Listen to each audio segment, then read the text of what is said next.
നമ്മുടെ യാത്ര ഇവിടെ സ്റ്റാർട്ട് ചെയ്യുവാണ് കേട്ടോ. ഏകദേശം ഒരു 7 മണി കഴിഞ്ഞതോടുകൂടി ഞങ്ങൾ വീട്ടിൽ നിന്ന് ഇറങ്ങിയിട്ടുണ്ട്. ഈ ഒരു വെട്ടം വെളിച്ചം കണ്ടാൽ നിങ്ങൾക്കറിയാമല്ലേ, പുറത്ത് നല്ല വെയിലാണ്. ഞങ്ങളൊരു മഴയൊക്കെ പ്രദേശമാണ് ഇറങ്ങിയത്, പക്ഷെ നല്ല വെയിലാണ് തുടക്കത്തിൽ കാണുന്നത്. ഇനി മുന്നോട്ട് എങ്ങനെയായിരിക്കും എന്തോന്ന് അറിയത്തില്ല. ഞായറാഴ്ച ആയതുകൊണ്ട് തന്നെ രാവിലത്തെ കുർബാന കാണാതെ എങ്ങനെയല്ലേ യാത്ര ആരംഭിക്കുന്നത്. അങ്ങനെ നേരെ നമ്മുടെ പാലാ ഭരണങ്ങാനം അൽഫോൻസാമ്മയുടെ പള്ളി കയറി കുർബാന കണ്ടേക്കാമെന്ന് വിചാരിച്ചു. ഞായറാഴ്ച ആയതുകൊണ്ടും കുർബാനയുടെ ടൈം ആയതുകൊണ്ട് തന്നെ നല്ല രീതിയിലുള്ള തിരക്കുണ്ടായിരുന്നു കേട്ടോ. പിന്നെ തീർത്ഥാടകർ തിരക്ക് വേറെയും. ഞായറാഴ്ചയല്ലേ, ഒരു ഒഴിവ് ദിവസം കിട്ടിക്കഴിഞ്ഞാൽ നമ്മൾ പുറത്തിറങ്ങാതിരിക്കും അല്ലേ. അങ്ങനെ നേരത്തെ കുർബാന തുടങ്ങുന്നതിന് മുന്നേ അൽഫോൻസാമ്മയുടെ കബറിടത്തിലേക്കാണ് കേട്ടോ പോയത്. കല്ലൂസ് ഇച്ചിരി അറിവായി, പിന്നെ ഇപ്പോഴാണ് ഞങ്ങൾ അൽഫോൻസാമ്മയുടെ പള്ളി വരുന്നത്.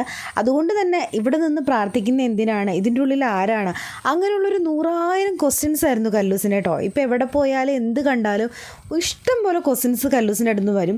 അതുപോലെ തന്നെ കുഞ്ഞുങ്ങളുടെ ഡൗട്ട്സ് തീർത്ത് കൊടുക്കുക എന്ന് പറഞ്ഞാൽ കുറച്ച് പ്രയാസമുള്ള കാര്യം കൂടെ അല്ലേ. അങ്ങനെ കുർബാന കഴിഞ്ഞ് ഞങ്ങളിത് ഇറങ്ങി കേട്ടോ. ഇറങ്ങിയപ്പോൾ തന്നെ പള്ളിയുടെ അടുത്തുള്ള സ്റ്റോറിലും കൂടെ ഞാനൊന്ന് കയറിയിട്ടുണ്ടായിരുന്നു. എന്തിനാണെന്നല്ലേ, കുറേ നാളായിട്ട് എന്നോട് പറയുന്നതാണ്, വണ്ടിയുടെ ഫ്രണ്ടിൽ നിന്ന് മിഖായൽ മാലാഖ പോയല്ലോ, അതിനടുത്ത് കളഞ്ഞത് നമ്മുടെ കല്ലൂസ് തന്നെയാണ് കേട്ടോ. അത് പൊട്ടിപ്പോയായിരുന്നു, അതുകൊണ്ട് തന്നെ വെക്കാനായിട്ട് ഇത് കൊള്ളത്തില്ലായിരുന്നു. അതുകൊണ്ട് ഞാൻ അവിടെ സ്റ്റോർ കയറിയപ്പോൾ നല്ല ക്യൂട്ടായിട്ടുള്ള നല്ല ഗോൾഡൻ കളറിലാണ്, അതും ചെറുതൊരു മിഖായൽ മാലാഖിനെ കണ്ടു. അന്ന് അത് കയ്യോടെ വാങ്ങിച്ച് കൊടുത്തേക്കാമെന്ന് കരുതി കേട്ടോ.